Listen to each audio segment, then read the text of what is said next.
Good morning, everyone. Nice to have you all here, Marriott Hotel Manila. As you see in my background, I have one of the biggest paella pan in Manila. And what we're gonna do now, we're gonna go Pasay area to two barangays, and we are heading out for 1,200 people to test my beautiful homemade paella. And I hope we're gonna have a lot of fun in cooperation of Red Cross and Marriott Hotel Manila. We're heading out and distributing our beautiful paella to the people of Leeds. So guys, I hope you're all gonna come and join me, and we're gonna have a lot of fun today. See you then.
Chef Mike, just a quick word.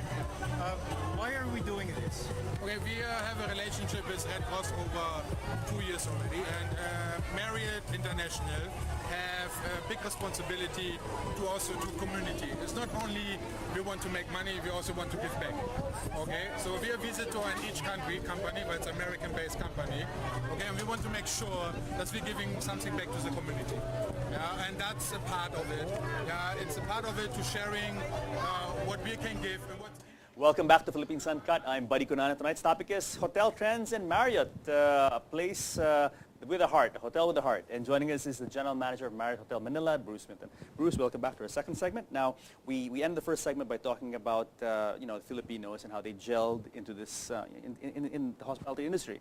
In particular, in your hotel, which is the #1 hotel among 165 or in the Marriott Hotel group in the Asia Pacific region. Well, in the Marriott Hotel brands, and we have other brands, so it's not all 165 because some of those are Ritz-Carltons and some of those are Renaissance, but amongst the Marriott Hotels brands. So. Okay, interesting you should mention those names as well. Tell us a bit about the Marriott Hotel group. Well, we've got, one of our strategies is to have portfolio power, which means we have a broad representation of brands, and that we have that so that allows us to grow across many different markets. Okay. Because not every city in the world is designed perfectly for a Ritz-Carlton or a Marriott hotel and resort. Some of the smaller secondary or tertiary cities may want a more sort of mid-level brand. So and then price points. Yeah, different price points. Yeah. Different price points, and different service deliverables, different products. So we have 20 brands. Wow.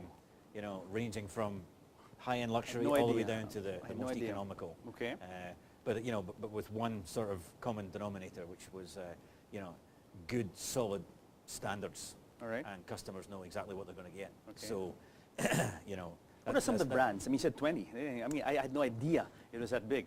Okay, so we have full service, and then we have what we call select service. Now, full service would be Ritz-Carlton, Marriott hotels and resorts, Renaissance hotels.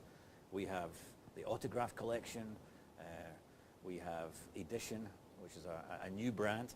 And then we have select service, which would be Residence Inn, Courtyard by Marriott, and the States. Business hotels. Yeah, some of them are business hotels, some of them are long stay, some of them are suite products, some of them are, almost like residential, like Residence Inn is almost like a condominium, 2 bedrooms, kitchen, living room, that kind of thing. So, Interesting. Yeah, and then we have the lower end, the sort of entry-level budget hotels like Fairfield Inn and things like that. So. How many properties does Marriott have, let's say, worldwide? Worldwide, 4,000.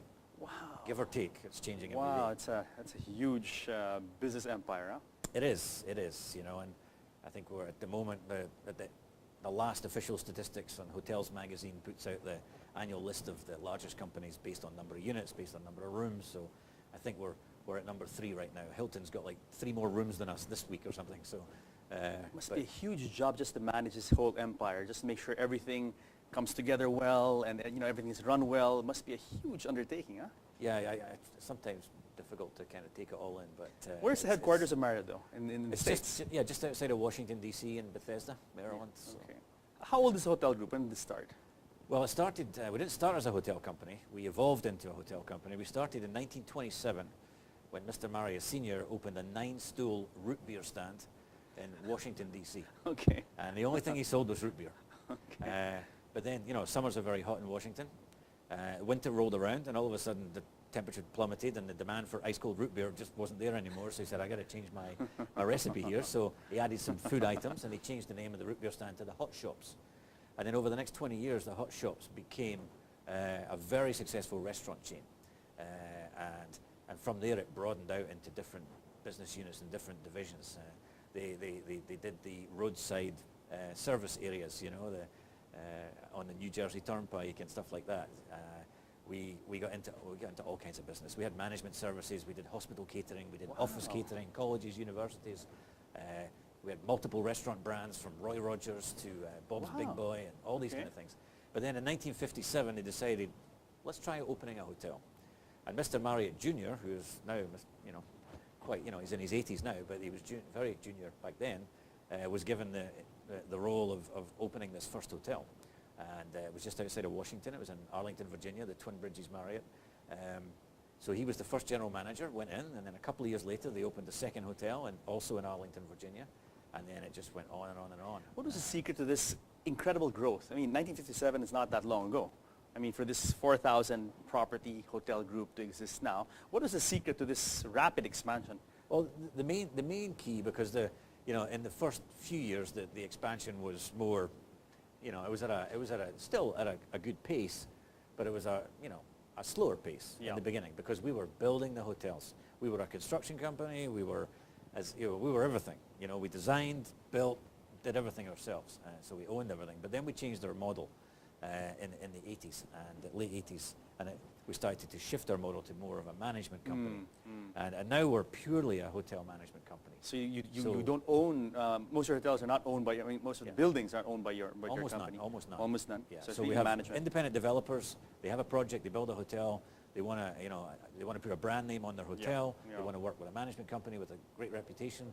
So we come in and we sign long-term management agreements. And it's good because it lets you guys concentrate on your core business, which is really hospitality. Right? I mean, it's not your business to build hotels, right? It's really taking care of, exactly. customers. And, we bring brand recognition, we bring standards, we bring technology, we bring 50 million Marriott Reward members, which is a big deal. Wow. No. Yeah. I have heard about your award-winning rewards program. Yes, Absolutely. number one in the industry. For, Absolutely.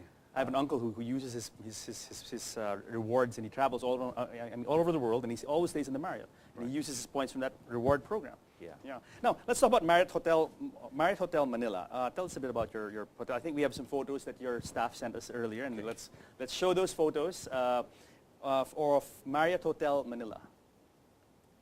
Okay, there you go. Look at that. It's a great shot of the lobby there.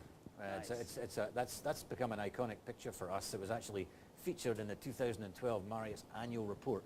So we were very proud to be, out of 3,700 hotels back then, they chose ours for one of only maybe 10 pictures to showcase our brand. So, beautiful.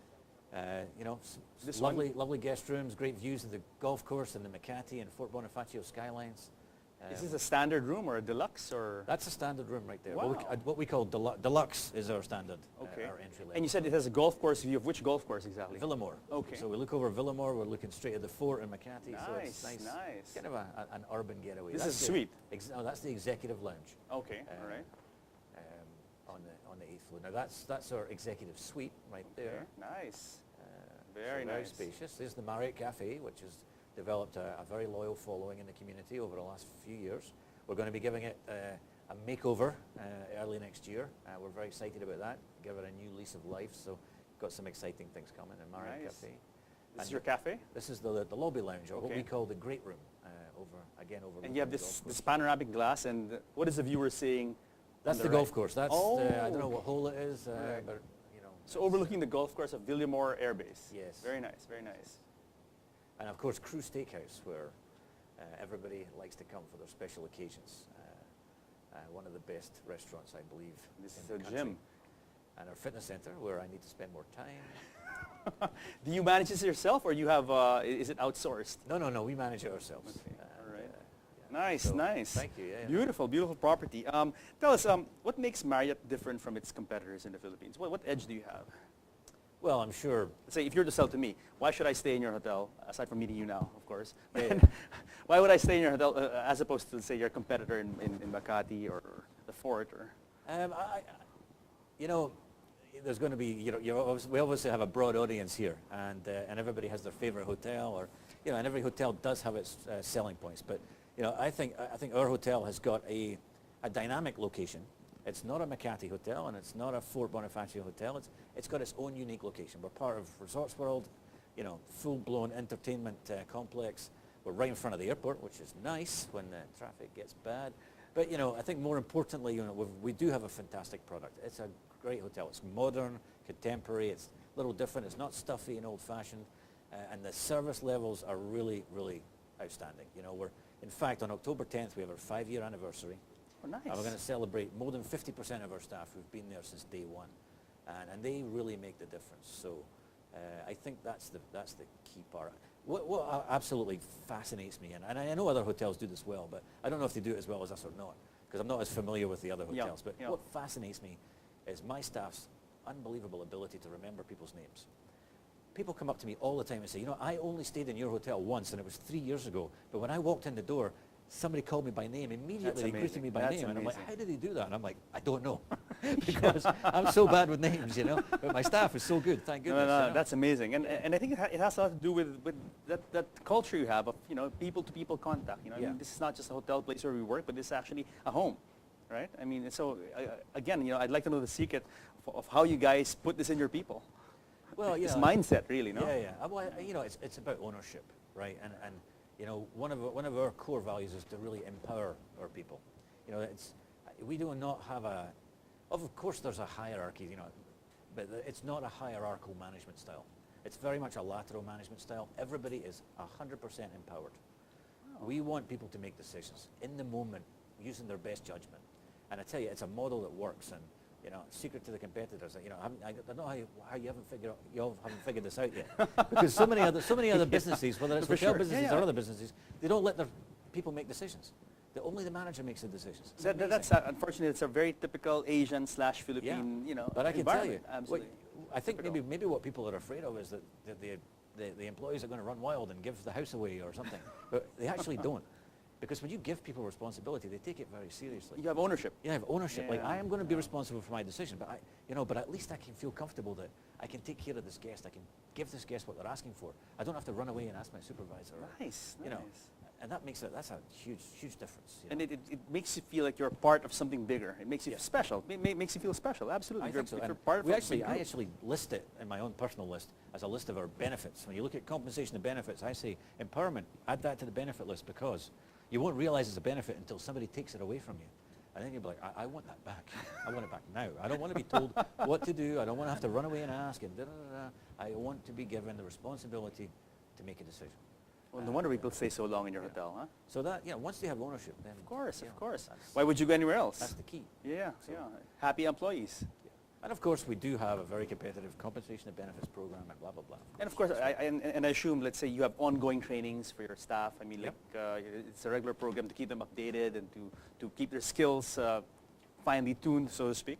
Yes, we do. We have robust training goals for both the frontline staff and the managers, and it's a bare minimum. Managers must get 50 hours of training a year. Wow. And so we have core management training programs.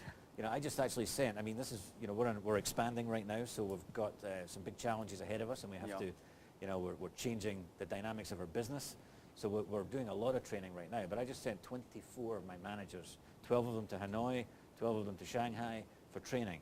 And I tell you, that's a beautiful situation to be in, to be able to do that and provide that kind of international experience. Yes. A week-long training program with our corporate trainers on very specific disciplines. Very nice, very And nice. that was a big motivating tool. They all came back fired up, Very nice, very very nice. charged up. So. Very nice. Bruce, hold on. We have pause for another break. And but guys, more of Hotel Trends and Marriott when Philippines Uncut returns. Okay, Mitch.